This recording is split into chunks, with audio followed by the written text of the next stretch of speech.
नमस्कार दोस्तों, स्वागत है आप सभी का हमारे YouTube channel the transformative institute में। तो दोस्तों, हमारा आज का चैप्टर है जीवन की मौलिक इकाई, the fundamental units of life. क्या है जीवन की मौलिक इकाई? तो इस चैप्टर में हम लोग पढ़ेंगे कोशिका के बारे में, अर्थात सेल। सेल के बारे में हम लोग पढ़ेंगे।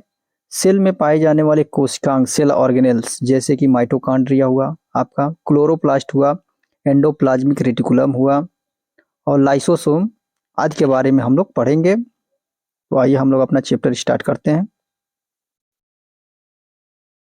हाँ, क्या लिखा है? कार्क की पतली काट के अवलोकन पर रॉबर्ट हुक ने, क्या लिखा है? कार्क की पतली काट के अवलोकन पर रॉबर्ट हुक ने पाया कि इनमें अनेक छोटे छोटे प्रकोष्ठ हैं। प्रकोष्ठ का मतलब होता है कोष्ठक, जैसे इस टाइप का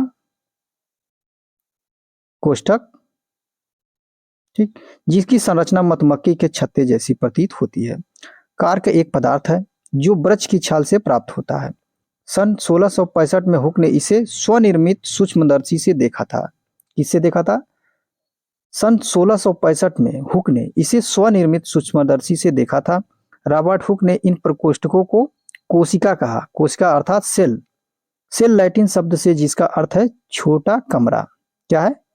जिसका अर्थ है सेल, क्या है? लैटिन शब्द का मतलब लैटिन शब्द से लिया गया है और जिसका अर्थ होता है छोटा कमरा। आइए आगे देखते हैं।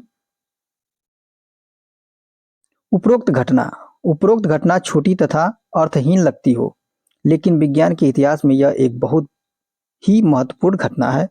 इस प्रकार सबसे पहले हुक ने देखा कि सजीवों में अलग अलग एकक होते हैं। इन एककों का वर्णन करने के लिए जीव विज्ञान में कोशिका शब्द का उपयोग आज तक किया जाता है। अब हम देखते हैं सजीव किससे बने होते हैं। ठीक, सजीव किससे बने होते हैं? तो आइए एक क्रियाकलाप देखते हैं। क्या लिखा है? प्याज का एक छोटा सा टुकड़ा लेते हैं। क्या लेते हैं? प्याज का एक छोटा सा टुकड़ा लेते हैं। चिमटी की सहायता से हम प्याज की अवतल सतह की ओर, अर्थात भीतरी सतह से झिल्ली उतार सकते हैं। इस झिल्ली को तुरंत पानी वाले कांच, क्या लिखा है? क्या लिखा है? झिल्ली को तुरंत पानी वाले वाच ग्लास में रख लेते हैं। इससे झिल्ली मुड़ने अथवा सूखने से बच जाएगी। हम इस झिल्ली से क्या करते हैं? तो देखते आगे पढ़ते हैं क्या होगा। एक कांच की स्लाइड लो, इस पर पानी की एक बूंद डालो। अब वाच ग्लास में रखी झिल्ली के इस छोटे टुकड़े को इस स्लाइड पर रख दो। यह ध्यान रखें कि झिल्ली बिल्कुल सीधी हो। एक पतला पेंट ब्रश इस झिल्ली को स्लाइड पर रखने में आपकी सहायता कर सकता है। अब इस पर एक बूंद सेफ्रामाइन की डालो और इसे कवर स्लिप से ढक दो।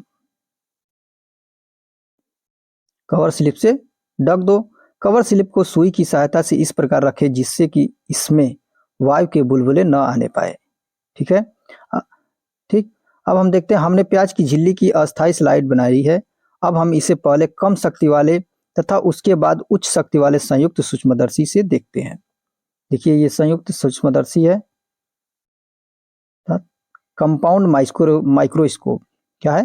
कंपाउंड माइक्रोस्कोप का नामांकित चित्र है, संयुक्त सूक्ष्मदर्शी। आगे हम देखते हैं। ये देखिए, जब हम प्याज के टुकड़े को स्लाइड में देखते हैं तो इस प्रकार की संरचना हमको दिखाई देती है, जिसमें देखिए, ये प्रत्येक कोष्ठक क्या है? एक सेल है। क्या है? एक सेल है। सेल में एक देखिए, एक छोटा सा इसमें बिंदु दिखाया गया है जिसको हम केंद्रक अर्थात न्यूक्लियस कहते हैं। प्रत्येक सेल में क्या है? एक न्यूक्लियस है और ये क्या है? कोशिका है। प्याज का जो ये स्लाइड लिया गया है, यह देखिए मधुमक्खी के छत्ते के समान ही दिखाई दे रहा है। आइए हम आगे पढ़ते हैं। अब हम विभिन्न आकार वाली, क्या लिखा है? अब हम विभिन्न आकार वाली प्याज की झिल्लियों से अस्थायी स्लाइड बनाएंगे। हम क्या देखते हैं? क्या हम एक समान संरचनाओं को देखते हैं अथवा भिन्न भिन्न देखते हैं?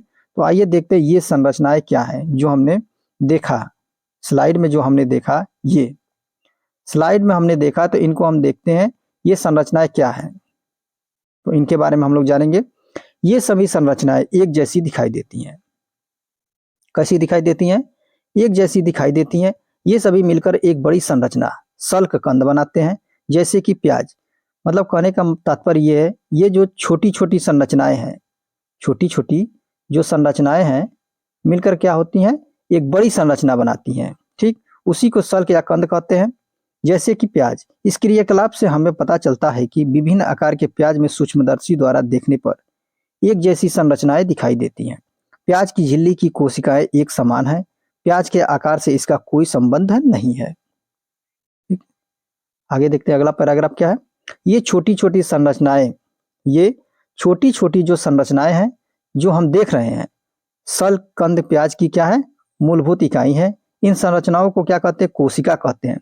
न केवल प्याज बल्कि जितने भी जीव जंतु हम अपने आसपास देखते हैं वे सभी कोशिकाओं से बनते हैं। यद्यपि कुछ जीव, जैसे कि यद्यपि कुछ जीव एक कोशिक भी होते हैं। एक कोशिक मतलब यूनिसेलुलर, यूनिसेलुलर, यूनिसेलुलर का मतलब होता है एक कोश की, अर्थात वो एक कोशिका से ही निर्मित होते हैं, एक कोशिका के ही बने होते हैं। आगे देखते हैं, आवर्धक लेंस की खोज के बाद क्या लिखा है। आवर्धक लेंस की खोज के बाद सूक्ष्मदर्शी का आविष्कार संभव हो सका।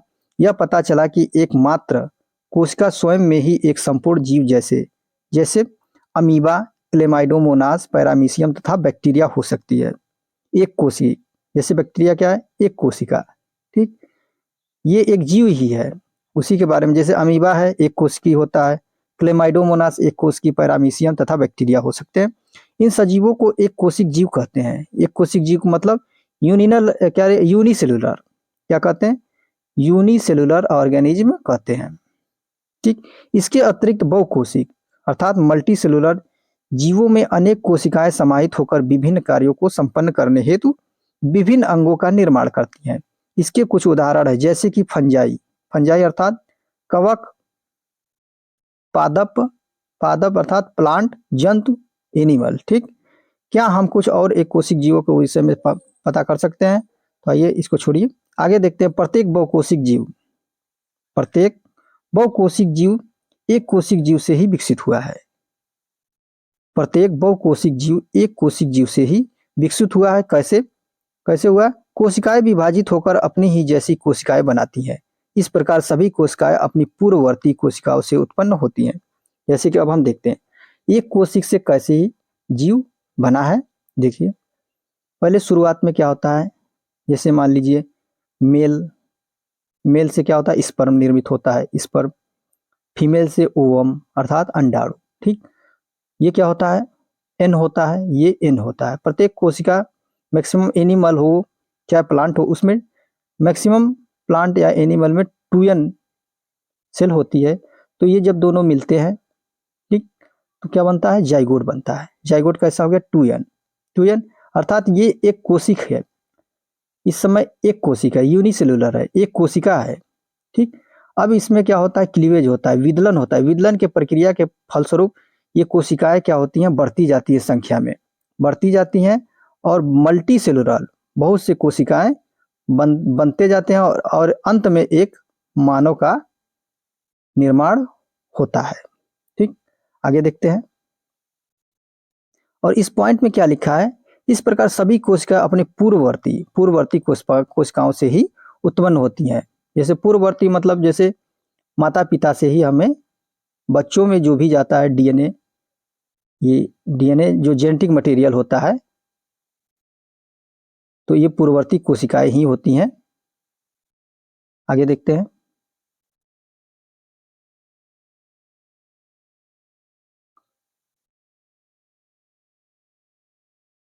ये पॉइंट पढ़ लेते हैं कोशिका के बारे में। कोशिका का सबसे क्या लिखा, कोशिका का सबसे पहले पता रॉबर्ट हुक ने 1665 में लगाया था। उसने कोशिका को कॉर्क की पतली काट में अनगढ़ सूक्ष्मदर्शी की सहायता से देखा। ल्यूवेनहॉक 1674 ने सबसे पहले उन्नत सूक्ष्मदर्शी से तालाब के जल में स्वतंत्र रूप से जीवित कोशिकाओं का पता लगाया। रॉबर्ट ब्राउन ने 1831 में कोशिका में केंद्रक का पता लगाया। जे.ई. पुरोकंज ने 1839 में कोशिका में स्थित तरल जैविक पदार्थ को जीव द्रव नाम दिया।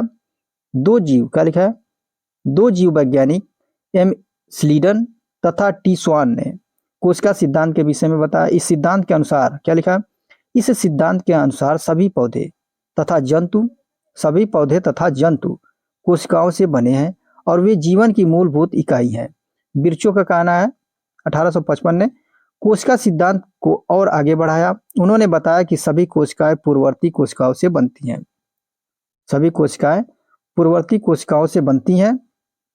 1940 में इलेक्ट्रॉन सूक्ष्मदर्शी की खोज के बाद कोशिका की जटिल संरचना तथा बहुत से अंगकों को समझना संभव हो सका।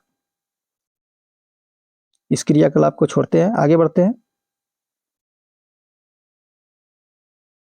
कुछ क्या लिखा है, कुछ जीवों में विभिन्न प्रकार की कोशिकाएं हो सकती हैं, जैसा कि इस डायग्राम में दिखाया गया चित्र में। जैसे कि ये चिकनी पेशी कोशिका हो गई, रुधिर ब्लड सेल्स हो गई, तंत्रिका कोशिका हो गई, वसा की कोशिका हो गई, शुक्राणु और ये अंडाणु। ये कुछ कोशिकाएं हैं जिनका चित्र दिखाया गया है।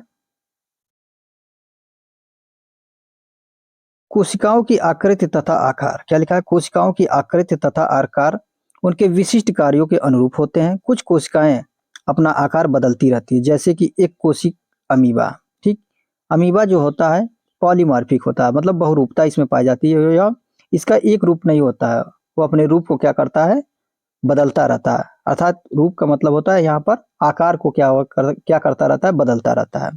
ठीक, कुछ जीवों में कोशिका का आकार लगभग स्थिर रहता है और प्रत्येक प्रकार की कोशिका के लिए विशिष्ट होता है। उदाहरण के लिए तंत्रिका कोशिका। तंत्रिका कोशिका, प्रत्येक जीवित कोशिका में कुछ मूलभूत कार्य करने की क्षमता होती है, जो सभी सजीवों का क्या होता है, गुण होता है। एक जीवित कोशिका से मूलभूत कार्य कैसे करती है, हम जानते हैं कि, देखिए क्या लिखा है, हम जानते हैं कि बहुकोशिक जीवों में श्रम विभाजन होता है, जैसा कि मनुष्यों में। इसका अर्थ यह है कि शरीर के विभिन्न अंग विभिन्न कार्य करते हैं। शरीर के विभिन्न अंग विभिन्न कार्य करते हैं। जैसे मनुष्य के शरीर में हृदय हृदय क्या करता है, रुधिर को पंप करता है तथा आमाशय भोजन का पाचन करता है आदि। ठीक, इसी प्रकार एक कोशिका में भी श्रम विभाजन होता है। वास्तव में ऐसी प्रत्येक कोशिका में कुछ विशिष्ट घटक होते हैं, जिन्हें हम क्या कहते हैं, कोशिकांग। कोशिकांग अर्थात सेल ऑर्गेनेल्स कहते हैं। कोशिका का अंग कोशिकांग कहलाता है, सेल ऑर्गेनेल। प्रत्येक कोशिकांग एक विशिष्ट कार्य करता है, जैसे कि कोशिका में नए पदार्थ का निर्माण, अपशिष्ट पदार्थों का निष्कासन आदि। अपशिष्ट पदार्थों का निष्कासन आदि। इन कोशिकांगों के कारण, इन कोशिकांगों अर्थात सेल ऑर्गेनेल्स के कारण ही एक कोशिका जीवित रहती है और अपने सभी कार्य करती है। ये कोशिकांग मिलकर एक मूलभूत इकाई बनाते हैं, जिसे हम कोशिका कहते हैं। ये कोशिकांग मिलकर, देखिए, कोशिकांग मिलकर एक मूलभूत इकाई बनाते हैं, जिसे हम कोशिका कहते हैं। देखिए, जैसे मान लिया मैंने, ये क्या है, कोशिका है। ये कोई कोशिका है। ये चाहे प्लांट की कोशिका हो, चाहे एनिमल कोशिका हो, किसी के भी हो। इसमें एक क्या होता है, ये हो गया आपका बाहर का प्लाज्मा मेम्ब्रेन, जिसको हम सेल मेम्ब्रेन भी कहते हैं। ठीक, इसके अंदर होती है सेल भित्ति। क्या होती है, सेल भित्ति। ठीक, इसमें एक केंद्रक होता है। ठीक, केंद्रक में डीएनए होता है। ठीक, और इस केंद्रक के बाहर कोशिकांग होते हैं, जैसे कि आपका माइटोकॉन्ड्रिया हो गया, क्लोरोप्लास्ट हो गया, ठीक, लाइसोसोम हो गया, यहाँ पर आपका ईआर हो गया, एंडोप्लाज्मिक रेटिकुलम। इसी के ऊपर होता है गोल्गी बॉडी। ठीक, तो और भी होते हैं, वैक्यूल हो गया। ठीक, तो ये क्या है, कोशिकांग है। और ये सब कोशिकांग मिलकर, ये जो इसके अंदर कोशिकांग है, ये सब कोशिकाएं मिलकर कोशिका का निर्माण करते हैं। एक कोशिका का निर्माण कर रहे हैं, तो ये सब कोशिकांग मिलकर एक कोशिका का निर्माण करते हैं। ठीक, तो ये क्या हो गए, कोशिका के मूलभूत इकाई हो गए। ठीक, क्या लिखा है, ये कोशिकांग मिलकर एक मूलभूत इकाई बनाते हैं, जिसे हम क्या कहते हैं, कोशिका कहते हैं। ठीक, यह बड़ा रुचिकर है कि सभी कोशिकाओं में एक ही प्रकार के कोशिकांग होते हैं। इससे कोई फर्क नहीं पड़ता कि उसके कार्य क्या है अथवा वे किस जीव में पाई जाती हैं। आगे देखते हैं हम। अब हम देखते हैं कोशिका किससे बनी है। क्या लिखा है, कोशिका किससे बनी होती है। कोशिका का संरचनात्मक संगठन क्या है, स्ट्रक्चरल ऑर्गेनाइजेशन हम देखते हैं सेल की। तो क्या लिखा है, हमने देखा कि कोशिका में विशिष्ट घटक होते हैं, जिन्हें हम क्या कहते हैं, कोशिकांग कहते हैं। अभी हमने देखा, जो हमने डायग्राम बनाया था उसमें मैंने देखा कोशिकांगों को। ठीक, क्या लिखा, हमने देखा कि कोशिका में विशिष्ट घटक होते हैं जिन्हें हम क्या कहते हैं, कोशिकांग कहते हैं, सेल ऑर्गेनेल कहते हैं। अब देखते हैं कोशिका कैसे संगठित होती है। संगठित होती है, यदि हम अब देखते हैं, यदि हम कोशिका का अध्ययन सूक्ष्मदर्शी से करें तो हमें लगभग प्रत्येक कोशिका में 3 गुण दिखाई देते हैं। क्या दिखाई देते हैं? 3 गुण दिखाई देते हैं, जैसे कि प्लाज्मा झिल्ली, केंद्रक और कोशिका द्रव। ठीक, देखिए ये क्या हो गया, मान लेते हैं ये कोई कोशिका है, ये आपका हो गया प्लाज्मा झिल्ली, इसके अंदर हो गया केंद्रक, और ये जो लिक्विड पार्ट होता है, लिक्विड पार्ट होता है, ठीक, इसी को हम कोशिका द्रव कहते हैं। और इसी द्रव में कोशिकांग पड़े रहते हैं। ठीक है, ये हो गया न्यूक्लियस। न्यूक्लियस के अंदर पाया जाता है क्या, न्यूक्लियोप्लाज्म। न्यूक्लियस के अंदर न्यूक्लियोप्लाज्म पाया जाता है, जिसको हम केंद्रिका द्रव भी कहते हैं। न्यूक्लियस के बाहर ये वाला जो पार्ट है, ये वाला पार्ट, ठीक, इसमें होता है साइटोप्लाज्म। क्या होता है, साइटोप्लाज्म। इसको हम क्या कहते हैं, क्या कहते हैं, कोशिका द्रव। ठीक, इन दोनों को, न्यूक्लियोप्लाज्म, कोशिका द्रव को जब हम मिला देते हैं, अर्थात न्यूक्लियोप्लाज्म साइटोप्लाज्म को मिलाकर पूरा क्या होता है, प्रोटोप्लाज्म। क्या होता है, प्रोटोप्लाज्म। इसी को हम कहते हैं जीव द्रव, जीव द्रव। ठीक, अब हम देखते हैं कंटेंट में क्या था कोशिका के, प्लाज्मा झिल्ली, केंद्रक तथा कोशिका द्रव। ठीक, कोशिका के अंदर होने वाले समस्त क्रियाकलाप, कोशिका के अंदर होने वाले समस्त क्रियाकलाप, समस्त क्रियाकलाप तथा उसकी बाह्य पर्यावरण से पारस्परिक क्रियाएं इन्हीं गुणों के कारण संभव होता है या संभव है। अब हम देखते हैं प्लाज्मा झिल्ली, जिसको हम प्लाज्मा मेम्ब्रेन कहते हैं अथवा सेल मेम्ब्रेन। प्लाज्मा झिल्ली अथवा कोशिका झिल्ली, ये कोशिका की सबसे बाहरी परत है। ठीक, कोशिका की सबसे बाहरी परत है जो कोशिका के घटकों को बाहरी पर्यावरण से अलग करती है। प्लाज्मा झिल्ली कुछ पदार्थों को, प्लाज्मा झिल्ली कुछ पदार्थों को अंदर अथवा बाहर आने जाने देती है। ठीक, अब देखिए क्या लिखा है कि मैंने ये कोई कोशिका बनाया। ठीक, ये हो गया आपका बाहरी, जो मैंने रेड कलर से बनाया, ये हो गया प्लाज्मा झिल्ली। प्लाज्मा झिल्ली, तो क्या लिखा है, प्लाज्मा झिल्ली। अब प्लाज्मा झिल्ली से ये कोशिका क्या हो गई, पैक हो गई। ठीक, तो बाहरी जो पर्यावरण है उससे क्या कर रही है, इसकी सुरक्षा कर रही है। और क्या लिखा है इसमें, देखिए, प्लाज्मा झिल्ली पदार्थों को अंदर अथवा बाहर जाने देती है, आने जाने देती है। कुछ पदार्थों को, यहाँ देखिए पॉइंट लिखा, कुछ पदार्थों को, यानी अर्थात क्या कर रहा है, सिलेक्ट करके भेज रहा है कि किसको हमको अंदर भेजना है, किसको हमें बाहर जाने देना है। ठीक, वही चीज लिखा है। क्या लिखा है, झिल्ली कुछ पदार्थों को अंदर अथवा बाहर आने जाने देती है, यह अन्य पदार्थों की गति को भी रोकती है। कोशिका झिल्ली को इसलिए वर्णात्मक पारगम्य झिल्ली कहते हैं।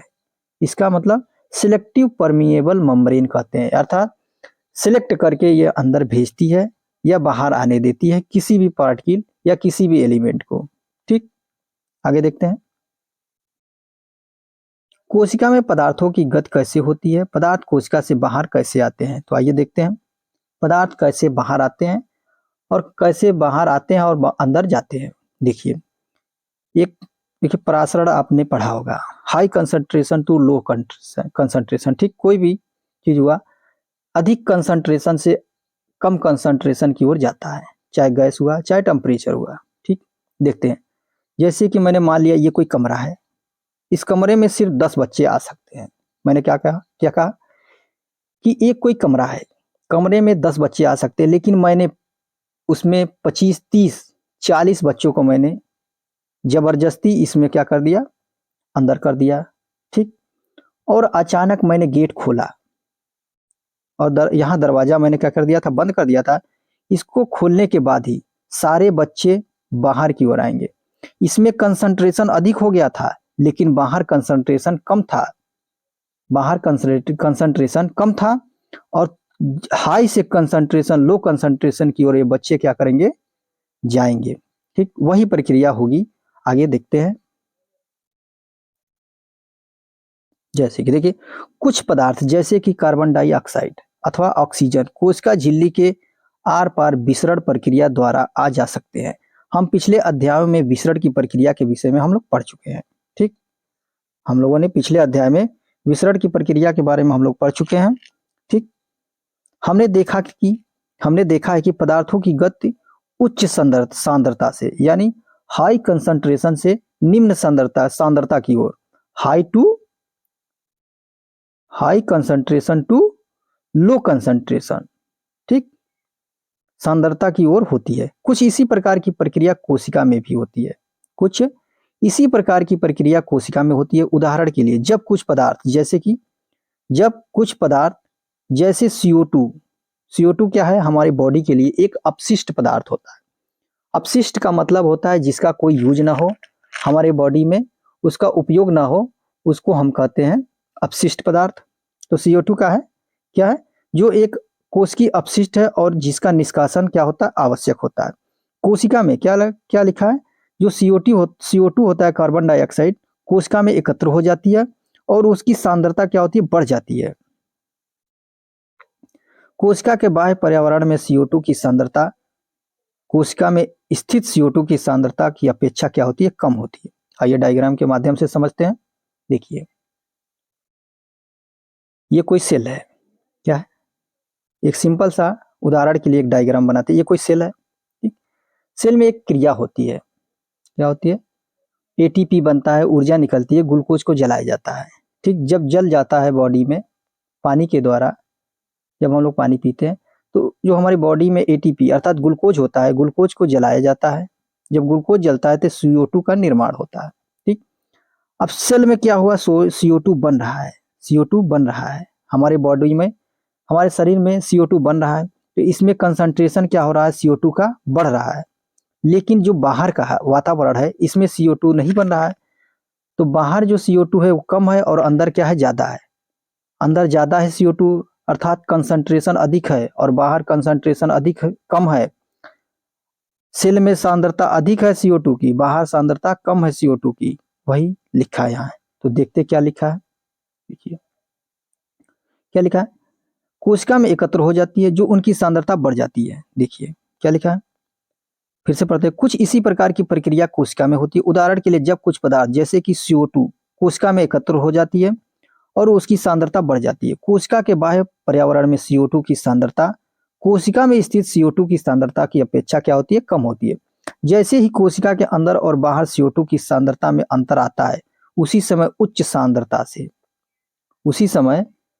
उच्च सांद्रता से निम्न सांद्रता की ओर विसरण द्वारा कोशिका से CO2 बाहर निकल जाती है। इसी प्रकार जब कोशिका में ऑक्सीजन की सांद्रता कम हो जाती है तो O2 बाहर से कोशिका में विसरण द्वारा अंदर आ जाती है या अंदर चली जाती है। अतः कोशिका तथा बाह्य पर्यावरण में गैसों के आदान प्रदान में विसरण एक महत्वपूर्ण भूमिका निभाती है। ठीक, आगे देखते हैं। अगला पैराग्राफ क्या है, जल भी क्या लिखा है, जल भी विसरण के नियमों के अनुकूल व्यवहार करता है। क्या लिखा है, जल भी विसरण के नियमों के अनुकूल व्यवहार करता है। फिर क्या लिखा है, जल के अणुओं की गति जब विभेदक वर्णात्मक पारगम्य झिल्ली के द्वारा हो तो उसे परासरण कहते हैं। प्लाज्मा झिल्ली से जल की गति जल में घुले पदार्थों की मात्रा के कारण भी प्रभावित होती है। इसी प्रकार परासरण की क्रिया में जल का नेट विसरण एक विभेदक वर्णात्मक पारगम्य झिल्ली के द्वारा उच्च विलय सांद्रता की ओर होता है। यदि हम किसी जंतु कोशिका अथवा पादप कोशिका को शक्कर अथवा नमक के विलयन में रखें तो क्या होगा। तो आइए देखते हैं क्या होता है।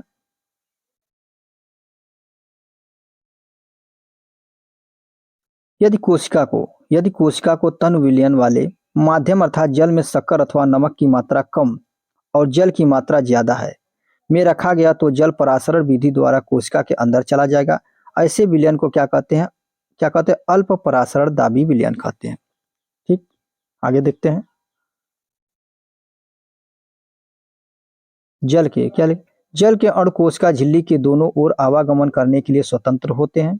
जल के अणु कोशिका झिल्ली के दोनों ओर आवागमन करने के लिए स्वतंत्र होते हैं, लेकिन कोशिका के अंदर जाने वाले जल की मात्रा कोशिका के बाहर आने वाले जल की मात्रा से अधिक होगी। इस प्रकार शुद्ध परिणाम यह होगा कि जल कोशिका के अंदर गया, इससे कोशिका क्या होती है, फूलने लगेगी। आगे देखते हैं, कोशिका फूलने लगेगी तो अभी अगले पॉइंट में कोशिका से जब जल बाहर निकलेगा तो कोशिका पिचक जाएगी। यदि कोशिका को क्या लिखा, यदि कोशिका को ऐसे माध्यम विलयन में रखा जाए जिसमें बाह्य जल की सांद्रता कोशिका में स्थित जल की सांद्रता के ठीक बराबर हो, तो कोशिका झिल्ली से जल में कोई शुद्ध गति नहीं होगी। ऐसे विलयन को समपराशरी विलयन कहते हैं। क्या कहते हैं, समपराशरी विलयन कहते हैं। जल कोशिका झिल्ली के दोनों ओर आता जाता है, लेकिन जल की जो मात्रा अंदर गई उतनी ही मात्रा बाहर आ जाती है। इस प्रकार व्यापक रूप से जल की कोई गति नहीं हुई, इसलिए कोशिका के माप में कोई परिवर्तन नहीं आएगा। पॉइंट नंबर 3 देखते हैं। यदि कोशिका के बाहर वाला विलयन अंदर के घोल से अधिक सांद्र है, क्या लिखा, यदि कोशिका के बाहर वाला विलयन अंदर के घोल से अधिक सांद्र है तो जल परासरण द्वारा कोशिका के बाहर आ जाएगा। ऐसे विलयन को अति परासरण दाबी विलयन कहते हैं। पुनः जल कोशिका झिल्ली के दोनों ओर आ जा सकता है, लेकिन इस स्थिति में कोशिका से अधिक जल बाहर आएगा और कम जल अंदर जाएगा, इसलिए कोशिका सिकुड़ जाती है। क्या होती है, इसलिए कोशिका सिकुड़ जाती है। परासरण इस प्रकार विसरण की एक क्या है, विशिष्ट विधि है। आइए हम एक क्रियाकलाप करते हैं। ठीक, अंडे से परासरण। अंडे को तन हाइड्रोक्लोरिक अम्ल में डालकर उसके कवच को हटाओ। इसका कवच क्या लिखा, इसका कवच अधिकांशतः कैल्शियम कार्बोनेट का बना होता है। एक पतली जो बाह्य त्वचा झिल्ली अब अंडे को घेरे रहती है। अंडे को शुद्ध जल में रखो और 5 मिनट के बाद इसका अवलोकन करो। आप क्या देखते हैं, अंडा फूल जाता है, क्योंकि परासरण द्वारा जल अंडे के अंदर चला जाता है। अब इसकी दूसरी प्रक्रिया देखते हैं।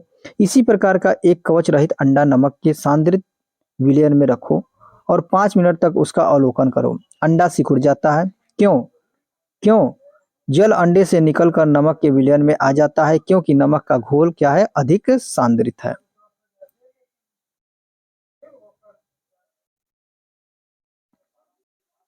यहां से देखते हैं, एक कोश की अलवड़ी, क्या लिखा है, एक कोश की अलवड़ी जली जीवों तथा अधिकांश पादप कोशिकाएं परासरण द्वारा जल ग्रहण करते हैं। पौधों के मूल द्वारा जल का अवशोषण परासरण का एक क्या है, उदाहरण है। इस प्रकार कोशिका के जीवन में विसरण जल तथा गैसों के आदान प्रदान की प्रक्रिया में महत्वपूर्ण भूमिका निभाता है। इसके अतिरिक्त विसरण कोशिका को अपने बाहरी पर्यावरण से पोषण ग्रहण करने में सहायता करता है।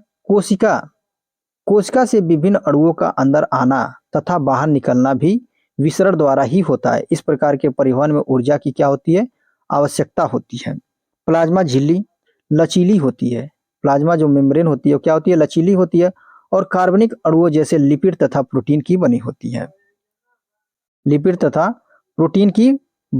प्लाज्मा झिल्ली की रचना, क्या लिखा, प्लाज्मा झिल्ली की रचना हम केवल इलेक्ट्रॉन सूक्ष्मदर्शी से ही देख सकते हैं।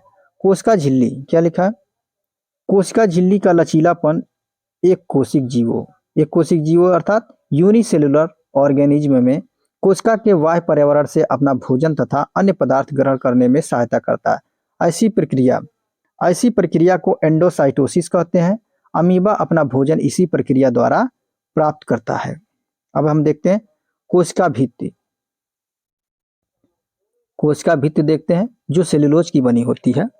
जैसे कि हमने एक सेल बनाया था, एक कोशिका बनाया था मैंने इस टाइप का, एक जैसे, तो जब कोशिका मैंने बनाया था तो ये वाली जो लाइनिंग थी इसको मैंने कहा था प्लाज्मा मेम्ब्रेन। प्लाज्मा मेम्ब्रेन के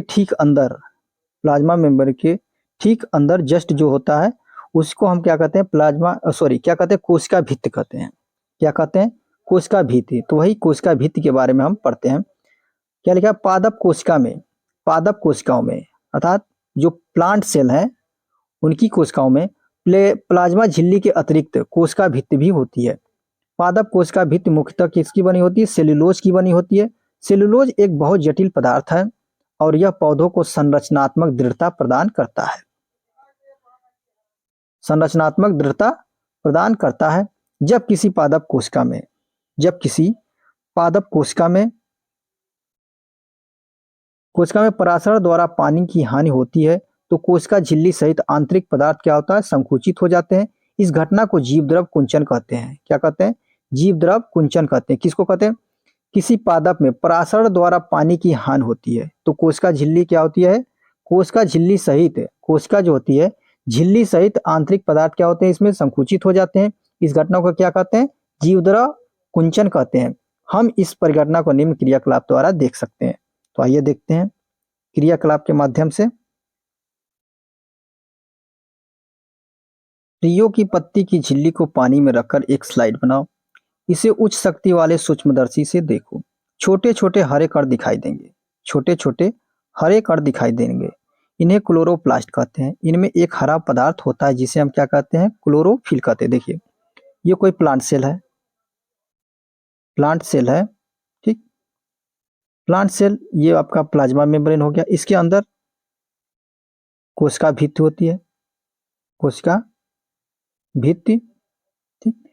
ये केंद्रक हो गया, न्यूक्लियस। इसी में ये जो जीवद्रव क्या है, जो लिक्विड पार्ट है साइटोप्लाज्म, इसमें एक ऑर्गेनेल पाया जाता है, सेल ऑर्गेनेल, जिसको हम क्या कहते हैं? क्लोरोप्लास्ट। क्लोरोप्लास्ट में क्या होता है? इसमें एक हरा पदार्थ होता है। क्लोरोप्लास्ट में एक हरा पदार्थ होता है जिसे हम क्या कहते हैं? क्लोरोफिल कहते हैं। क्या कहते हैं? क्लोरोफिल कहते हैं। तो आइए आगे देखते हैं। स्लाइड पर शक्कर अथवा नमक का सांद्र विलयन डालो। 1 मिनट प्रतीक्षा करो और इसे सूक्ष्मदर्शी से देखो। अब रियो की पत्तियों को कुछ मिनट तक जल में उबालो। इससे पत्तियों की सभी कोशिकाएं मर जाएंगी। अब एक पत्ती को स्लाइड पर रखो और उसे सूक्ष्मदर्शी से देखो। स्लाइड पर रखी इस पत्ती पर शक्कर अथवा नमक का सांद्र विलयन, किसका? नमक अथवा शक्कर का सांद्र विलयन डालो। 1 मिनट प्रतीक्षा करो और पुनः सूक्ष्मदर्शी से देखो। तो क्या अब जीवद्रव कुंचन हुआ? तो आइए देखते हैं इस क्रियाकलाप से निष्कर्ष क्या निकलता है। इस क्रियाकलाप से यह निष्कर्ष निकलता है कि इससे पता लगता है कि केवल जीवित कोशिकाओं में ही पराशरण द्वारा जल अवशोषण की क्षमता होती है, न कि मृत कोशिकाओं में। कोशिका भित्ति क्या लिखा है? कोशिका भित्ति पौधे, कवक तथा बैक्टीरिया की कोशिकाओं में अपेक्षाकृत कम तनु विलयन अर्थात अल्प पराशरण दाबी विलयन में बिना फटे बनाए रखती हैं। ठीक, आगे देखते हैं। ऐसे माध्यम से कोशिका पराशरण विधि द्वारा पानी लेती है। कोशिका फूल जाती है और कोशिका भित्ति के ऊपर दबाव डालती है। कोशिका भित्ति भी क्या लिखा? कोशिका भित्ति फूली हुई कोशिका के प्रति समान रूप से दबाव डालती है। कोशिका भित्ति के कारण पादप कोशिकाएं परिवर्तनीय माध्यम को जंतु कोशिका की अपेक्षा आसानी से सहन कर सकती हैं। अब हम देखते हैं केंद्रक अर्थात न्यूक्लियस के बारे में हम लोग पढ़ते हैं। न्यूक्लियस, और इसमें हम यहाँ से स्टार्ट करते हैं। देखिए इस तरह से कोशिका के विभिन्न भाग रासायनिक संगठन के आधार पर विभिन्न रंगों से रंगे जाते हैं। कुछ क्षेत्र क्या लिखा है? कुछ क्षेत्र अधिक गहरे रंग के प्रतीत होते हैं तथा कुछ कम। कुछ क्षेत्र क्या होते हैं? अधिक गहरे रंग के प्रतीत होते हैं तथा कुछ क्या होते हैं? कम गहरे होते हैं। कोशिका को क्या लिखा है? कोशिका को रंगने के लिए हम आयोडीन विलयन के अतिरिक्त सैफरानिन अथवा मिथिलीन ब्लू विलयन का उपयोग भी कर सकते हैं। ठीक, इसको छोड़ते हैं, इस क्रियाकलाप को भी छोड़ते हैं। यहां से हम पढ़ते हैं। केंद्रक के चारों ओर क्या लिखा है? केंद्रक के चारों ओर दोहरे परत का एक स्तर होता है। दोहरे परत का एक स्तर होता है। मैंने बनाया था कोशिका, यहाँ पर एक कोशिका हो गई कोई, ठीक। इसके अंदर ये केंद्रक पाया जाता है। ठीक, केंद्रक जो होता है डबल मेम्ब्रेन होता है, दोहरी, वही लिखा है। कोशिका केंद्रक के चारों ओर दोहरे परत वाली एक स्तर होती है। ये दोहरे परत की एक स्तर हो गई। इसको हम क्या कहते हैं? न्यूक्लियर मेम्ब्रेन कहते हैं। इसी न्यूक्लियर मेम्ब्रेन से सटे हुए क्या होता है? ईआर होता है, एंडोप्लाज्मिक रेटिकुलम। ठीक, एंडोप्लाज्मिक रेटिकुलम क्या होता है? दो प्रकार की होती है, एक RER होता है और एक SER होता है। RER का मतलब होता है RER और एक जो होता है SER, इसको कहते हैं स्मूथ एंडोप्लाज्मिक रेटिकुलम और ये क्या हो गया, रफ एंडोप्लाज्मिक रेटिकुलम। जैसे ये ER हो गया, ठीक, एंडोप्लाज्मिक रेटिकुलम हो गया, जिस पर आपके इस प्रकार की संरचना पाई जाएगी, राइबोसोम, राइबोसोम नामक संरचना पाई जाएगी। तो वो खुरदरा होता है यार, उसी खुरदरे को क्या कहते हैं, RER कहते हैं। और जिस एंडोप्लाज्मिक रेटिकुलम के जिस पार्ट पर राइबोसोम नहीं पाए जाते उसको हम SER कहते हैं। अच्छा, अर्थात smooth ER, smooth endoplasmic reticulum. तो ये आपका हम पढ़ा रहे थे न्यूक्लियस, केंद्रक। केंद्रक के चारों ओर क्या है, दोहरी मेम्ब्रेन है और केंद्रक में आपके पाए जाते हैं DNA, अर्थात क्रोमोसोम पाया जाता है। क्रोमोसोम में क्या होते हैं, DNA होते हैं। क्रोमोसोम को हम कहते हैं हिंदी में गुणसूत्र। आइए अब हम अपना टॉपिक पढ़ते हैं फिर से। केंद्रक के चारों ओर दोहरे परत का एक स्तर होता है जिसे केंद्रक झिल्ली अर्थात न्यूक्लियर मेम्ब्रेन कहते हैं। केंद्रक झिल्ली में छोटे छोटे छिद्र होते हैं, छोटे छोटे छिद्र होते हैं। इन छिद्रों के द्वारा केंद्रक के, क्या लिखा है, इन छिद्रों के द्वारा केंद्रक के अंदर का कोशिका द्रव केंद्रक के बाहर आ जाता है, केंद्रक के बाहर आ जाता है। आइए आगे देखते हैं। केंद्रक में क्रोमोसोम होते हैं, केंद्रक में क्रोमोसोम जिसको हम कहते हैं गुणसूत्र, गुणसूत्र, ठीक, गुणसूत्र होते हैं इस टाइप का। इन्हीं गुणसूत्रों में डबल स्ट्रैंडेड क्या होता है, DNA होता है। इसी DNA पे पाए जाते हैं जीन जो हर एक लक्षण को बनाते हैं। जीन ही, जैसे बालों को बनाने के लिए जीन इसी गुणसूत्र, इसी DNA में पाए जाते हैं। ठीक, आगे हम देखते हैं। केंद्रक में क्रोमोसोम होते हैं जो कोशिका विभाजन के समय जड़ाकार दिखाई पड़ते हैं। क्रोमोसोम में आनुवांशिक गुणों की जो सूचना होती है वो माता पिता से DNA डीऑक्सीराइबो न्यूक्लिक एसिड अणु के रूप में अगली संतति में जाते हैं। कहने का तात्पर्य यह है यहाँ पर कि जो क्रोमोसोम होता है, क्रोमोसोम में आनुवांशिक पदार्थ, आनुवांशिक मटेरियल हमारा क्या होता है, DNA होता है। जैसे कोई भी संतान हुआ वो अपने माता पिता से क्या पाता है, DNA ही जाता है। ठीक, देखिए जैसे कि ये कोई स्पर्म है, ये क्या है, स्पर्म, स्पर्म है ये, ठीक, ये क्या है, ओवम, ओवम, अंडाणु, ये पिता से आया, स्पर्म पिता से, ये माता से, दोनों का फर्टिलाइजेशन हुआ तो क्या बना, जाइगोट। जब स्पर्म से ही आया इसमें DNA, यहां से भी आया DNA, तो वही यहाँ पे लिखा है जो जेनेटिक, तो पीढ़ी से, एक पीढ़ी से दूसरी पीढ़ी में जाने वाला जो पदार्थ होता है, जो मटेरियल होता है, वो हमारा क्या होता है, DNA ही होता है। ठीक, वही लिखा है यहाँ पर, क्या लिखा है कि क्रोमोसोम में आनुवांशिक गुणों की जो सूचना होती है वो माता पिता से DNA अणु के रूप में अगली संतति में जाते हैं। क्रोमोसोम DNA का सॉरी क्या लिखा है, क्रोमोसोम DNA तथा प्रोटीन के बने होते हैं। DNA अणु में कोशिका के निर्माण व संगठन की क्या है, सभी आवश्यक सूचनाएं होती हैं। DNA के क्रियात्मक खंड को हम क्या कहते हैं, जीन कहते हैं। क्या कहते हैं, जीन कहते हैं। जो कोशिका विभाजित नहीं हो रही होती है उसमें यह DNA क्रोमैटिन पदार्थ के रूप में विद्यमान रहता है, क्रोमैटिन पदार्थ के रूप में विद्यमान रहता है। क्रोमैटिन पदार्थ धागे की तरह की रचनाओं के एक जाल का पिंड होता है। जब हम क्रोमैटिन पदार्थ के रूप में विद्यमान रहता है, ठीक, क्रोमैटिन पदार्थ धागे की तरह रचनाओं के एक जाल का पिंड होता है। देखिए कहने का मतलब यह है कि जैसे ये कोई क्रोमोसोम है, क्रोमोसोम में ये DNA होता है, ये DNA हो गया, DNA, ठीक, और DNA इसी में क्या होते हैं, जीन होते हैं। जीन जो होते हैं DNA होते हैं, जो DNA खूब ऐसे धागे नुमा, ऐसे जैसे ऊन का एक गोला बनाया जाता है, उसी प्रकार इस तरह से क्या होते हैं, खूब टाइटली पैक्ड होते हैं। ठीक, टाइटली पैक्ड होते हैं। इन्हीं को क्या कहा जाता है, क्रोमैटिन कहा जाता है। ठीक, तो लिखा क्या है, क्रोमैटिन पदार्थ के धागे की तरह रचनाओं का क्या होता है, एक पिंड होता है। यही देखिए धागे की रचनाओं का क्या है, एक पिंड है। जब कभी भी कोशिका विभाजित होने वाली होती है तब यह क्रोमोसोम में संगठित हो जाता है।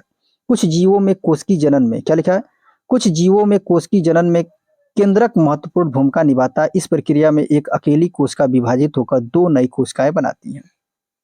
क्या लिखा है, कुछ इस प्रक्रिया में जैसे जैसे जब जनन कोशिकाएं होती है जो जनन करती हैं कोशिकाओं में क्या होते हैं मत क्या लिखा है, इस प्रक्रिया में एक अकेली कोशिका विभाजित होकर दो नई कोशिकाएं बनाती हैं।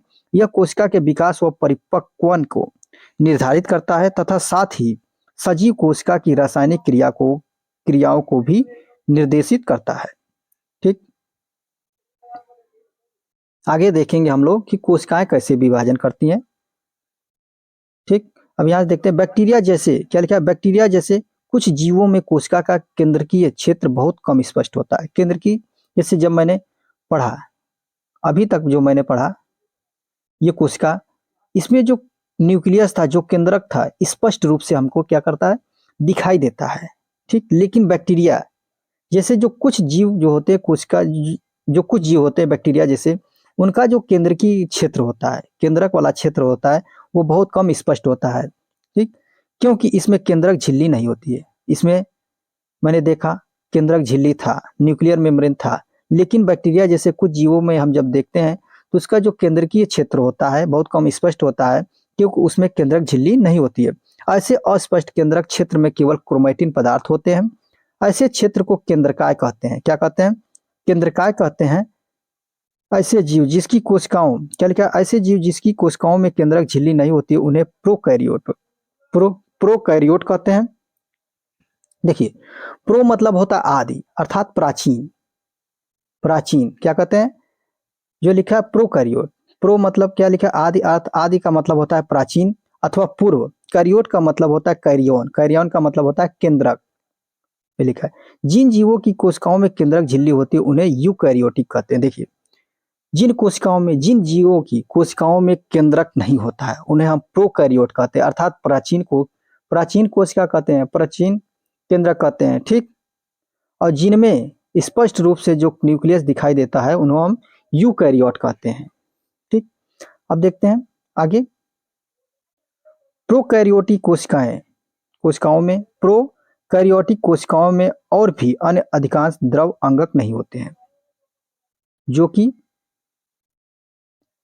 जो कि यूकैरियोटिक कोशिकाओं में होते हैं। ठीक, ऐसे अंगकों को अनेक कार्य भी कोशिका द्रव के असंगठित भागों द्वारा ही किए जाते हैं।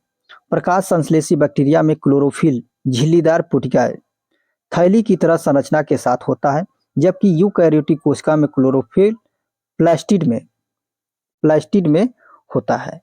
ये देखिए, बैक्टीरिया प्रोकैरियोटिक कोशिका का नामांकित चित्र दिखाया गया है। देखिए, प्रोकैरियोटिक कोशिका, ठीक, कहे एक प्रकार का ये क्या है, बैक्टीरियल कोशिका है। ठीक, देखिए ये कोशिका भित्ति है, बाहर वाला आवरण जो है कोशिका भित्ति है। फिर उसके बाद प्लाज्मा भित्ति, देखिए पहले प्लाज्मा झिल्ली होगी, फिर उसके बाद कोशिका भित्ति होगी। इसमें कुछ राइबोसोम है, इसमें कोशिकाएं हैं। ठीक, ये जो पार्ट दिखाई दे रहा है गोल गोल, इसी को हम मान लेते हैं केंद्रकाय। ठीक, आगे देखते हैं कोशिका द्रव। अब हम जो कोशिका के अंदर जो लिक्विड पार्ट पाया जाता है, जैसे ये कोई कोशिका हो गया, ये न्यूक्लियस हो गया, इसमें जो तरल पदार्थ होता है, तरल पदार्थ, उसी को हम कोशिका द्रव कहते हैं। जब हमने प्याज की झिल्ली, क्या लिखा, जब हमने प्याज की झिल्ली तथा मनुष्य के गाल की कोशिकाओं की स्लाइड को देखा, तब हमें प्रत्येक कोशिका में एक बड़ा क्षेत्र दिखा। प्रत्येक कोशिका में एक बड़ा क्षेत्र दिखा जो कोशिका झिल्ली से घिरा हुआ था। इस क्षेत्र में बहुत हल्का धब्बा था। इसे कोशिका द्रव कहते हैं।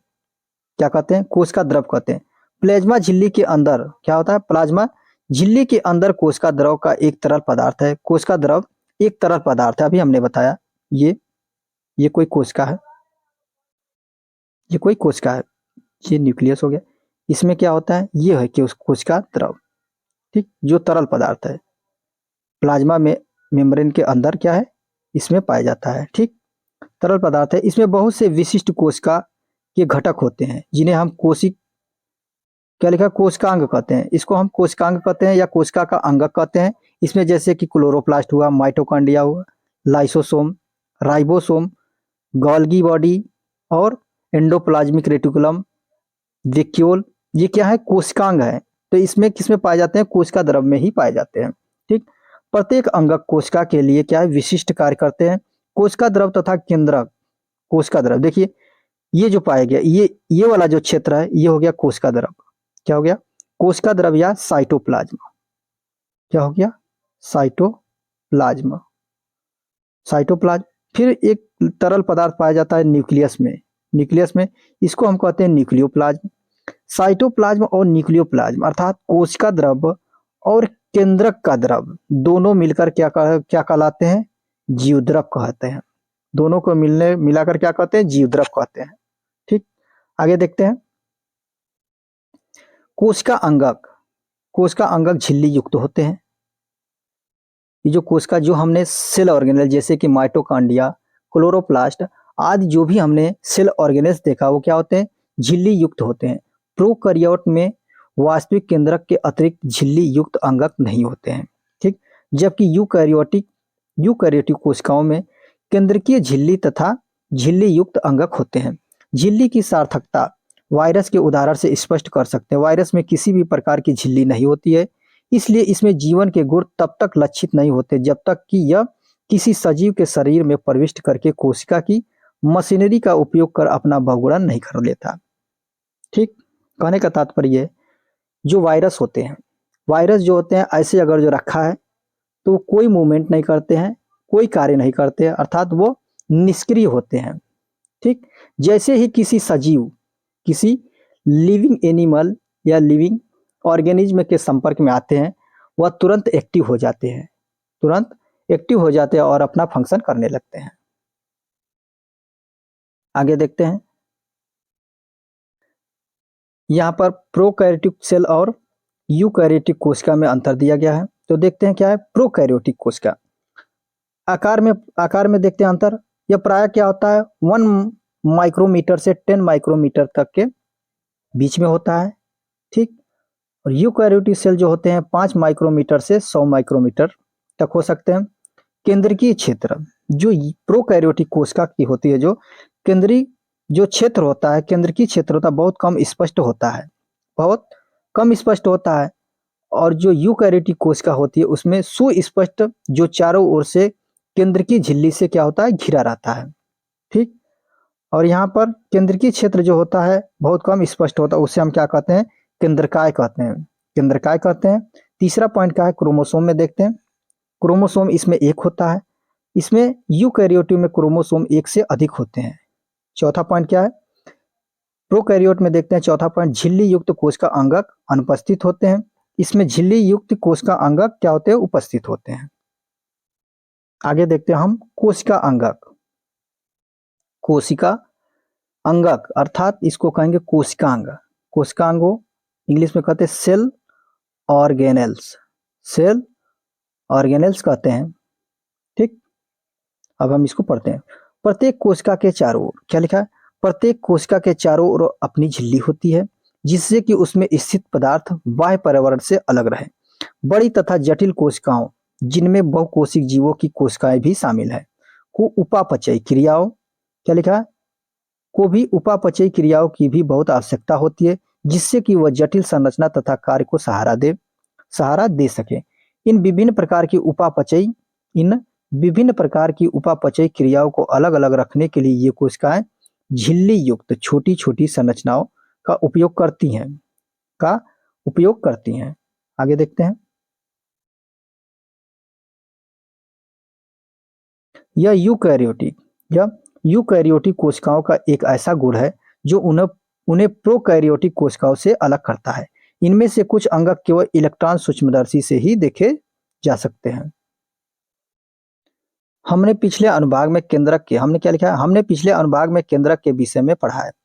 अब देखिए अंतर्द्रवी जालिका, अंतर्द्रवी जालिका, गोल्गी उपकरण, लाइसोसोम, माइटोकॉन्ड्रिया तथा प्लास्टिड कोशिका अंगकों के क्या है, महत्वपूर्ण उदाहरण है। ये सेल ऑर्गेनेल के कोशिकांग के क्या है, महत्वपूर्ण उदाहरण है, जिन पर हम विचार करेंगे। ये इसलिए महत्वपूर्ण है क्योंकि ये कोशिकाएं क्या लिखा है, ये कोशिकाओं के बहुत निर्णायक कार्य करते हैं। अब हम देखते हैं ईआर अर्थात एंडोप्लाज्मिक रेटिकुलम, अंतःद्रवी जालिका। क्या लिखा, अंतःद्रवी जालिका। अंतर्द्रवी जालिका एंडोप्लाज्मिक रेटिकुलम। एंडोप्लाज्मिक रेटिकुलम में हम दो प्रकार का एंडोप्लाज्मिक रेटिकुलम पढ़ेंगे, RER रफ एंडोप्लाज्मिक रेटिकुलम और SER स्मूथ एंडोप्लाज्मिक रेटिकुलर। तो देखते हैं, अंतर्द्रवी जालिका झिल्ली युक्त नलिकाओं का तथा सीट का एक बहुत बड़ा तंत्र है। ये लंबी नलिका, जैसे देखिए मैं एक चित्र बनाता हूँ, ये क्या है, न्यूक्लियस है, ठीक। ये पूरा क्या है, एक सेल है, सेल में ये क्या है, न्यूक्लियस केंद्रक है, केंद्रक से जस्ट ये क्या है, ऐसे पाए जाते हैं, यहाँ पर ये पाए जाते हैं ER, ठीक। कुछ होते हैं RER, ठीक, जिनमें राइबोसोम पाया जाता है, और कुछ होते हैं स्मूथ होते हैं जिनमें राइबोसोम नहीं पाए जाते। यही लिखा है, देखिए क्या, अंतर्द्रवी जालिका झिल्ली युक्त नलिकाओं तथा सीट का एक बहुत बड़ा तंत्र है। ये लंबी नलिका अथवा गोल या आयताकार थैले जैसे पुटिकाओं की तरह दिखाई देती हैं। अंतर्द्रवी जालिका की रचना भी प्लाज्मा झिल्ली के समरूप होती है। अंतर्द्रवी क्या लिखा, अंतर्द्रवी जालिका दो प्रकार की होती है, खुरदरी अंतर्द्रवी जालिका RER तथा चिकनी अंतर्द्रवी जालिका SER। RER सूक्ष्मदर्शी से देखने पर खुरदरी दिखाई पड़ती है, क्योंकि इस पर क्या लिखा, फिर से देखते RER क्या ले, रफ एंडोप्लाज्मिक रेटिकुलम सूक्ष्मदर्शी से देखने पर खुरदरी दिखाई देती है, अर्थात दिखाई पड़ती है, क्योंकि इस पर राइबोसोम लगे होते हैं। राइबोसोम पर प्रोटीन संश्लेषित होती है, अर्थात प्रोटीन का निर्माण होता है। देखिए ये कोई, यहाँ पर देखते हैं, यहीं पर देख लेते हैं, ये RER है, इस पे क्या है, ऐसे होते हैं राइबोसोम। राइबोसोम में प्रोटीन का निर्माण करना होता है, एक प्रोटीन एक धागे जैसे निर्माण होती है, इसी में ये यहाँ पर प्रोटीन ऐसे ऐसे बनती जाती है, ये धागे जैसी, ठीक। वही प्रोटीन संश्लेषित होती है किस पे, RER पर।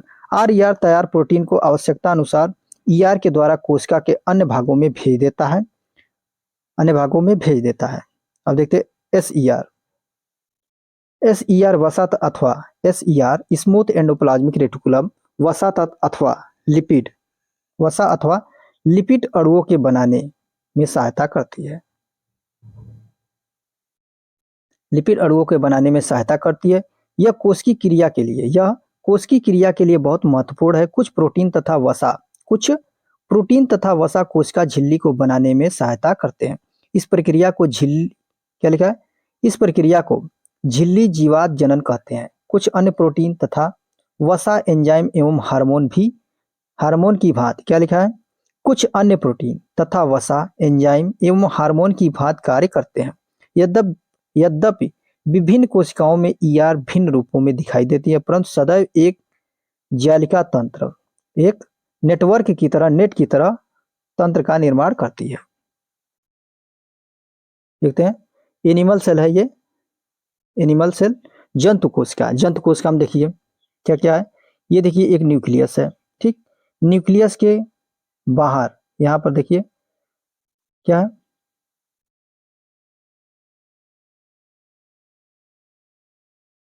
राइबोसोम है, यहाँ कुछ छोटे छोटे लाइसोसोम, फिर बाहर प्लाज्मा झिल्ली है, तारक केंद्र हो गया यहाँ पर, ये देखिए ये हो गया गोल्गी अपरेटस या उपकरण, फिर चिकनी अंतर्द्रवी जालिका हो गई, केंद्र की झिल्ली। न्यूक्लियस के देखिए बाहर की झिल्ली क्या हो गई, केंद्रिकल झिल्ली या न्यूक्लियर मेम्ब्रेन हो गया, ये केंद्रक हो गया। कोशिका द्रव, न्यूक्लियस के बाहर ये वाला जो पार्ट है ये कोशिका द्रव है। फिर यहाँ पर ER में देखिए खुरदरी अंतर्द्रवी जालिका है, ये RER, ठीक। आगे देखते हैं अब हम, इस प्रकार ER का एक कार्य कोशिका द्रव के विभिन्न क्षेत्रों के मध्य अथवा कोशिका द्रव के विभिन्न क्षेत्रों तथा केंद्रक के मध्य पदार्थों जैसे कि मुख्यतः प्रोटीन के परिवहन के लिए नलिका के रूप में कार्य करता है, यह कार्य करना है। ER कोशिका के कुछ जैव रासायनिक क्रियाओं के लिए कोशिका द्रव्य ढांचे का कार्य भी करती है। एक वर्ग के जंतुओं जिन्हें कशेरुकी भी कहते हैं कि यकृत की कोशिकाओं में SER विष तथा दवा को निराविषीकरण करने में महत्वपूर्ण भूमिका निभाते हैं। आइए हम अगला सेल ऑर्गेनेल देखते हैं, क्या है, गोल्गी उपकरण या गोल्गी अपरेटस, इसी को गोल्गी बॉडी कहते हैं, ठीक। कैमिलो गोल्गी द्वारा वर्णित गोल्गी उपकरण, क्या लिखा है? कैमिलो गोल्गी द्वारा वर्णित गोल्गी उपकरण झिल्ली झिल्ली युक्त चपटी पुटिकाओं का एक तंत्र है। ठीक, अर्थात कैमिलो गोल्गी क्या है? एक वैज्ञानिक है। इनको ही गोल्गी उपकरण का खोजकर्ता माना जाता है। ठीक, तो उनके अनुसार ही है कैमिलो गोल्गी द्वारा वर्णित गोल्गी उपकरण झिल्ली युक्त चपटी पुटिकाओं का एक क्या है? तंत्र है, जो एक दूसरे के ऊपर समांतर रूप से सजी रहती हैं। समांतर रूप से सजी रहती है, जैसे कि देखिए ये गोल्गी है, ये गोल्गी है, ऐसे एक दूसरे के ऊपर सजी रहती हैं, जिन्हें हम क्या कहते हैं? कुंडिका कहते हैं, जिन्हें हम कुंडिका कहते हैं। इन झिल्लियों का संपर्क, क्या लिखा है?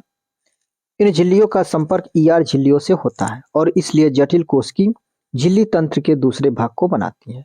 फिर से पढ़ते हैं, इन झिल्लियों का संपर्क किसका? गोल्गी उपकरण का संपर्क ईआर झिल्लियों से होता है, इसलिए जटिल कोश की झिल्ली तंत्र के दूसरे भाग को बनाती है। यहाँ पर दिखाया गया प्लांट सेल, पादप कोशिका। ये एनिमल सेल में हम लोगों ने क्लोरोप्लास्ट नहीं देखा था, ठीक, लेकिन यहाँ पर आपको क्लोरोप्लास्ट मिल जाएगा, जिसको हम हरित लवक कहते हैं। हरित लवक में देखिए थाइलोकॉइड है, उनको दिखाया गया है। ठीक, आगे देखते हैं।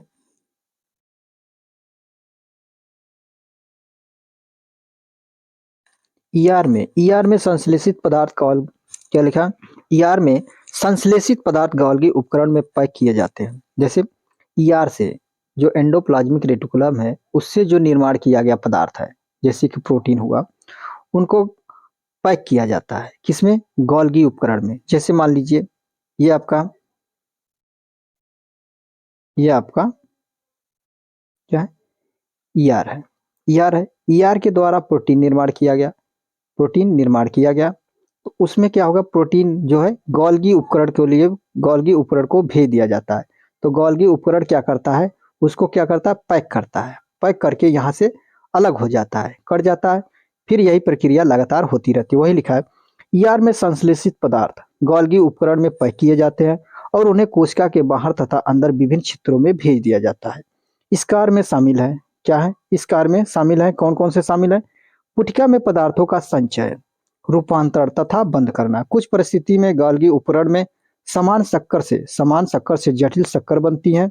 गोल्गी उपकरण के द्वारा लाइसोसोम को भी बनाया जाता है। तो अब पढ़ते हम अगला सेल ऑर्गेनेल है, क्या है? लाइसोसोम। अब लाइसोसोम के बारे में हम पढ़ते हैं। संरचनात्मक दृष्टि से लाइसोसोम में झिल्ली से घिरी हुई संरचना होती है, जिसमें पाचक एंजाइम होते हैं। आर इन एंजाइमों को बनाते हैं। देखिए आर इन एंजाइमों को बनाते हैं। लाइसोसोम, क्या लिखा है? लाइसोसोम कोशिका का अपशिष्ट निपटाने वाला तंत्र है। देखिए क्या लिखा है? जो लाइसोसोम है, लाइसोसोम का कुल मिलाकर निर्माण किसके द्वारा होता है? आर के द्वारा होता है। ठीक, इसमें एंजाइम होते हैं, इनको हम क्या कह देते हैं?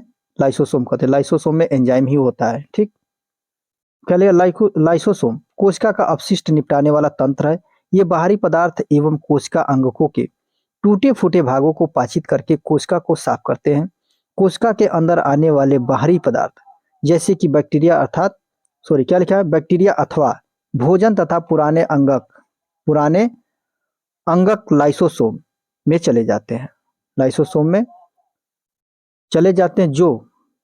जो उन्हें छोटे छोटे टुकड़ों में तोड़ देते हैं। लाइसोसोम में बहुत शक्तिशाली पाचनकारी एंजाइम होते हैं, जो जटिल पदार्थों को सरल पदार्थों में तोड़ते हैं। कोश की चयापचय अर्थात मेटाबॉलिज्म में व्यवधान के कारण जब कोशिका क्षतिग्रस्त या मृत हो जाती है तो लाइसोसोम फट जाते हैं और एंजाइम अपनी ही कोशिकाओं को पाचित कर देते हैं। इसलिए लाइसोसोम को आत्मघाती थैली कहते हैं अर्थात सुसाइड थैली भी कहते हैं। अब हम देखते हैं कैमिलो गोल्गी के बारे में हम लोग थोड़ा सा पढ़ लेते हैं। कैमिलो गोल्गी का जन्म 7 जुलाई 1843 को ब्रेस्का के समीप कोर्टनो में हुआ था। उन्होंने पविया विश्वविद्यालय में मेडिसिन का अध्ययन किया। 1865 में स्नातक के बाद उन्होंने पविया के सेंट मेटियो के अस्पताल में अध्ययन जारी रखा। उस समय उनकी सारी खोज तंत्रिका तंत्रिका तंत्र से संबंधित थी। 1872 में उन्होंने एवियाटो क्या लिखा है, एवियाटो ग्रेसो के एक दीर्घकालिक रोग के अस्पताल में मुख्य चिकित्सा पदाधिकारी का पदभार ग्रहण किया। उन्होंने सबसे पहले अपनी खोज इस अस्पताल के किचन में तंत्रिका तंत्र पर की। उन्होंने इस छोटी सी किचन को प्रयोगशाला बना लिया। उनका सबसे महत्वपूर्ण कार्य यह था कि उन्होंने अकेली तंत्रिका तथा कोशिका संरचनाओं को अभिरंगित करने की क्रांतिकारी विधि प्रदान की। इस विधि को ब्लैक रिएक्शन क्या कहते हैं, ब्लैक रिएक्शन के नाम से जाना गया। इस विधि में उन्होंने सिल्वर नाइट्रेट के तन घोल का उपयोग किया था और विशेषतः यह कोशिकाओं की कोमल शाखाओं की प्रक्रियाओं का मार्ग पता लगाने में महत्वपूर्ण था। सारा जीवन क्या लिखा है, सारा जीवन वे इसी दिशा में कार्य करते रहे और इस विधि में सुधार करते रहे। गोल्गी ने अपने शोध के लिए उच्चतम उपाधि तथा पुरस्कार प्राप्त किए। सन 1906 में क्या लिखा है, सन 1906 में इन्हें सैंटियागो रैमोनी कजाल के साथ संयुक्त रूप से तंत्रिका तंत्र अर्थात नर्वस सिस्टम की संरचना कार्य के लिए नोबेल पुरस्कार से सम्मानित किया गया। अब हम देखते हैं अगला हमारा सेल ऑर्गेनेल है माइटोकॉन्ड्रिया। क्या है, माइटोकॉन्ड्रिया में देखिए एनर्जी बनती है अर्थात इसीलिए जब यह इसमें ऊर्जा एनर्जी का निर्माण होता है, इसीलिए इसको कोशिका का पावर हाउस कहते हैं। ठीक, अर्थात बिजली घर, कोशिका का बिजली घर। माइटोकॉन्ड्रिया कोशिका का बिजली घर है। माइटोकॉन्ड्रिया दोहरी झिल्ली की बनी होती है। बाहरी झिल्ली छिद्रित होती है। भीतरी झिल्ली बहुत अधिक वलित होती है। देखिए एक हम माइटोकॉन्ड्रिया का चित्र बनाते हैं सिंपल ऐसे ही। ये देखिए ये बाहरी झिल्ली हो गई। ठीक, अंदर वाली जो झिल्ली होती है ये ऐसे वलित होती है, ये ऐसे क्या होती है, वलित होती है, वही दिया गया है। देखिए माइटोकॉन्ड्रिया जो होता है बिजली घर होता है सेल का। माइटोकॉन्ड्रिया दोहरी झिल्ली की बनी होती है। बाहरी झिल्ली छिद्रित युक्त होती है। भीतरी झिल्ली बहुत अधिक वलित होती है। ये वलय एटीपी बनाने वाली रासायनिक क्रियाओं के क्षेत्र को बड़ा बनाती है। देखिए इतने क्षेत्र में इतना बड़ा ये एक स्ट्रक्चर आ गया। ठीक, अगर हम सीधा करते तो इतना बड़ा आता, लेकिन इसके क्षेत्र को क्या कर दिया गया है, ये बड़ा हो गया। इससे वही लिखा है एटीपी बनाने वाली रासायनिक क्रिया को क्षेत्र को बड़ा बनाती है। जीवन के लिए आवश्यक विभिन्न रासायनिक क्रियाओं को करने के लिए माइटोकॉन्ड्रिया एटीपी एडिनोसिन ट्राइफॉस्फेट के रूप में ऊर्जा प्रदान करते हैं। एटीपी कोशिका का क्या है, कोशिका की ऊर्जा है। शरीर नए रासायनिक यौगिक को बनाने तथा यांत्रिक कार्य के लिए एटीपी में संचित ऊर्जा का उपयोग करता है। माइटोकॉन्ड्रिया बहुत अद्भुत अंगक है क्योंकि इसमें उसका अपना डीएनए तथा राइबोसोम होते हैं। अतः माइटोकॉन्ड्रिया अपना कुछ प्रोटीन स्वयं बना सकते हैं। देखिए कहने का तात्पर्य यह है, जब मैंने कोशिका बनाया, ये कोशिका का चित्र मैंने देखा तो इसमें क्या था, ईआर था। ईआर पे क्या थे, राइबोसोम। जब राइबोसोम है तो इस पे क्या होगा, राइबोसोम होगा तो इस पे प्रोटीन का निर्माण होगा। इसी प्रकार माइटोकॉन्ड्रिया और क्लोरोप्लास्ट में क्या होता है, एक डीएनए होता है। डबल स्ट्रैंडेड सर्कुलर डीएनए होता है इसमें। और क्या होते हैं, इसमें राइबोसोम होते हैं। क्या होते हैं, राइबोसोम। ठीक, राइबोसोम जो होता है प्रोटीन सिंथेसिस, प्रोटीन के निर्माण में भाग लेता है। ठीक, तो वही लिखा है माइटोकॉन्ड्रिया अपना कुछ प्रोटीन स्वयं बनाते हैं। ठीक, अब देखते हैं हम प्लास्टिड। देखते हैं प्लास्टिड केवल पादप कोशिकाओं में स्थित होते हैं। प्लास्टिड दो प्रकार के होते हैं। कौन से होते हैं, क्रोमोप्लास्ट जो होते हैं रंगीन प्लास्टिड होते हैं। प्लास्टिड अर्थात लवक, प्लास्टिड को हिंदी में क्या कहते हैं, लवक। ठीक, तो प्लास्टिड केवल पादप कोशिकाओं में स्थित होते हैं। प्लास्टिड दो प्रकार के होते हैं, एक होता है क्रोमोप्लास्ट रंगीन प्लास्टिड तथा ल्यूकोप्लास्ट श्वेत या रंगीन प्लास्टिड। ठीक, जिस क्रोमोप्लास्ट में क्या लिखा है, जिस क्रोमोप्लास्ट में क्लोरोफिल वर्णक होता है उसे क्लोरोप्लास्ट कहते हैं। पौधों में क्लोरोप्लास्ट प्रकाश संश्लेषण अर्थात फोटोसिंथेसिस, क्या है, फोटोसिंथेसिस के लिए बहुत आवश्यक होता है या बहुत आवश्यक है। क्लोरोप्लास्ट में क्लोरोफिल के अतिरिक्त विभिन्न पीले अथवा नारंगी रंग के वर्णक भी होते हैं। ल्यूकोप्लास्ट। अब देखते हैं, ल्यूकोप्लास्ट प्राथमिक रूप से अंगक है, ठीक, जिसमें स्टार्च, तेल तथा प्रोटीन जैसे पदार्थ संचित होते हैं। आगे देखते हैं, क्लोरोप्लास्ट की भीतरी रचना में बहुत सी झिल्ली वाली परतें होती हैं जो स्ट्रोमा में स्थित होती हैं। प्लास्टिड बाह्य रचना, क्या लिखा है, प्लास्टिड बाह्य रचना में माइटोकॉन्ड्रिया की तरह होते हैं। माइटोकॉन्ड्रिया की तरह प्लास्टिड में भी अपना डीएनए तथा राइबोसोम होता है। अब हम देखते हैं रसधानियां। अगली हेडिंग है, जो अगले सेल ऑर्गेनेल है वो है रसधानियां। रसधानियां ठोस अथवा तरल पदार्थों की संग्राहक थैलियां हैं। क्या है? संग्राहक थैलियां हैं। जंतु कोशिकाओं में रसधानियां क्या होती हैं? छोटी होती हैं, जबकि पादप कोशिकाओं में रसधानियां बहुत बड़ी होती हैं। कुछ पौधों की कोशिकाओं की केंद्रीय रसधानी की माप कोशिका के आयतन का लगभग 50% से 90% तक होता है। 50% से 90% होता है। पादप कोशिकाओं की रसधानियां, क्या लिखा है? पादप कोशिकाओं की रसधानियों में कोशिका द्रव भरा रहता है और ये कोशिकाओं को स्फीति तथा क्या लिखा, कठोरता, क्या लिखा है? ये कोशिकाओं को स्फीति तथा कठोरता प्रदान करती हैं।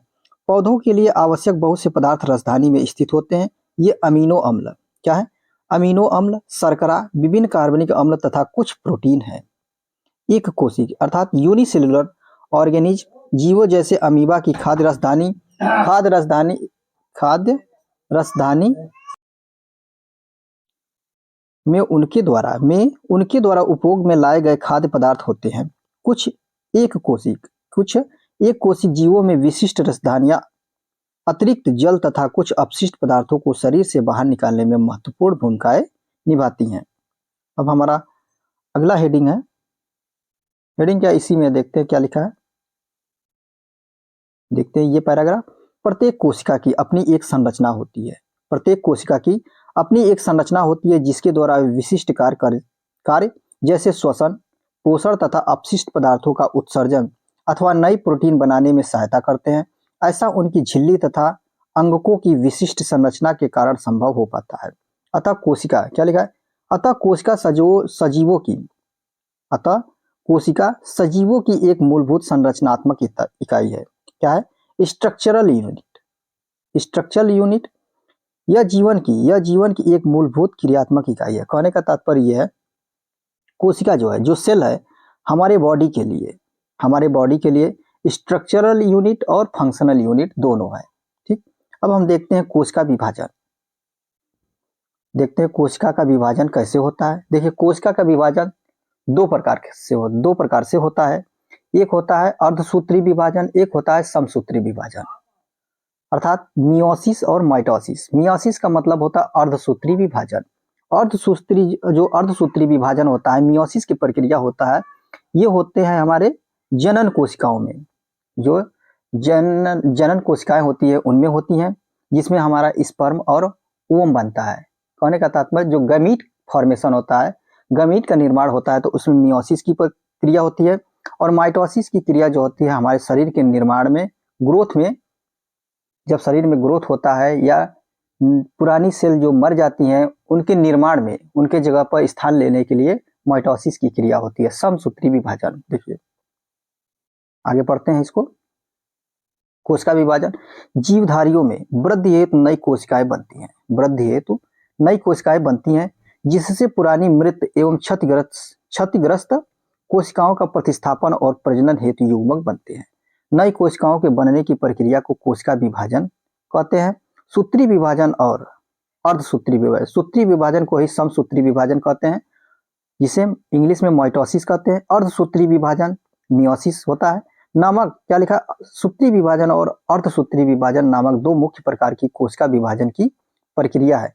कोशिका विभाजन की प्रक्रिया जिससे अधिकतर कोशिकाएं वृद्धि हेतु विभाजित होती हैं, उसे सूत्री विभाजन कहते हैं। फिर से देखते हैं, कोशिका विभाजन की प्रक्रिया जिससे अधिकतर कोशिकाएं वृद्धि हेतु विभाजित होती हैं, उसे सूत्री विभाजन कहते हैं। ये देखिए समसूत्री विभाजन कैसे होता है दिखाया गया है। ठीक, मात्र कोशिकाएं हैं ये। ठीक, इसमें गुणसूत्र, ये दो कोशिकाएं बन गई संतति कोशिकाएं।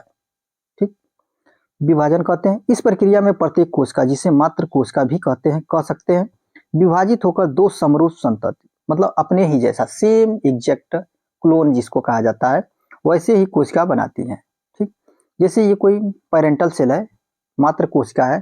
ठीक, इसमें पहले क्या होता है, गुणसूत्र का विभाजन होता है। गुणसूत्र क्या होता है, यहाँ पर एक सेंट्रोमियर कहते हैं, ये यहाँ से फट जाता है, ये टूट जाता है, और गुणसूत्र जो होता है दो भागों में डिवाइड हो जाता है, ये अलग हो जाता है, ऐसे अलग होता है। फिर ऐसे अलग होने के बाद केंद्रक का विभाजन हो जाता है, तो एक सेल में दो केंद्रक हो जाते हैं, और फिर अंत में ये इसका साइटोप्लाज्म का विभाजन हो जाता है। तो अलग अलग दो एक जैसी कोशिकाएं बन जाती हैं। ठीक, इसमें समसूत्री विभाजन में क्या होता है, जैसे ये सेल 2n है, डिप्लॉयड है। ठीक, तो जब दो भागों में बटेगा यहाँ पे, तो ये प्रत्येक कोशिका 2n और 2n ही होंगी। लेकिन जब अर्धसूत्री विभाजन होता है, अर्धसूत्री विभाजन क्या होता है, ये जनन सेल में होता है, जनन कोशिकाओं में होता है अर्धसूत्री विभाजन, उसको हम अभी बाद में देखेंगे। पहले हम इसको समसूत्री विभाजन को हम पढ़ लेते हैं। इस प्रक्रिया में क्या लिखा है, इस प्रक्रिया में प्रत्येक कोशिका, जिसे मात्र कोशिका भी कह सकते हैं, विभाजित होकर दो समरूप संतत कोशिकाएं बनाती हैं। संतत कोशिकाओं में गुणसूत्रों की संख्या मात्र कोशिका के समान होती है। ये पॉइंट बहुत अच्छा पॉइंट है। क्या लिखा है, संतत कोशिकाएं बनाती हैं। ठीक, संतत कोशिकाओं में गुणसूत्रों की संख्या क्या होती है, मात्र कोशिका के समान होती है। यह जीवों में वृद्धि एवं ऊतकों के मरम्मत में सहायता करती है।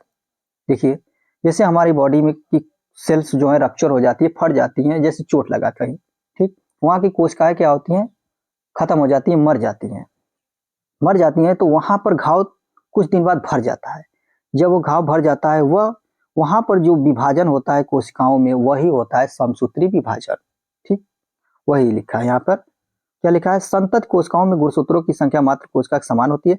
यह जीवों में वृद्धि एवं ऊतकों के मरम्मत में सहायता करती है। अब देखते हैं, जंतुओं और पौधों के प्रजनन अंगों अथवा ऊतकों की विशेष कोशिकाएं विभाजित होकर युग्मक बनाती हैं, जो निषेचन के पश्चात संतत निर्माण करती हैं। यह एक अलग प्रकार का विभाजन है। ठीक, जिसे अर्धसूत्री विभाजन कहते हैं। अर्धसूत्री विभाजन कहते हैं, जिससे क्रमशः दो विभाजन होते हैं। जब कोशिका अर्धसूत्र द्वारा विभाजित होती है, तो इससे दो की जगह चार नई कोशिकाएं बनती हैं। नई कोशिकाओं में मात्र कोशिकाओं की तुलना में गुणसूत्रों की संख्या कितनी होती है, आधी होती है। क्या आप सोच सकते हैं कि संतत कोशिकाओं में गुणसूत्रों की संख्या क्यों आधी हो गई है? तो आइए देखते हैं कि क्यों आधी हो जाती है। देखिए, जैसे ये प्रक्रियाएं होती हैं गैमेट सेल कह रहे हैं, जनन सेल में। ठीक, ये कोई जनन सेल है। ठीक, ये क्या होता है, मनुष्य की या एनिमल की कोई भी सेल होता है, वो 2n होता है, डिप्लॉयड होता है। ठीक, डिप्लॉयड होता है। ये मान लीजिए मेल है, मेल जनन सेल है। ठीक, यहाँ पर हम फीमेल जनन सेल बनाते हैं, फीमेल जनन सेल। ठीक, तो इसमें जब समसूत्री विभाजन होता है, तो एन के दो सेल बन गए। ठीक, एक एग्जांपल लेते हैं, इसमें भी एन के मात्र सेल में भी दो सेल बन गए। ठीक, ये हैप्लॉइड हो गए। ठीक, क्या हो गए, हैप्लॉइड हो गए। ठीक, अब ये सेल, ये मान लीजिए एक स्पर्म ये है।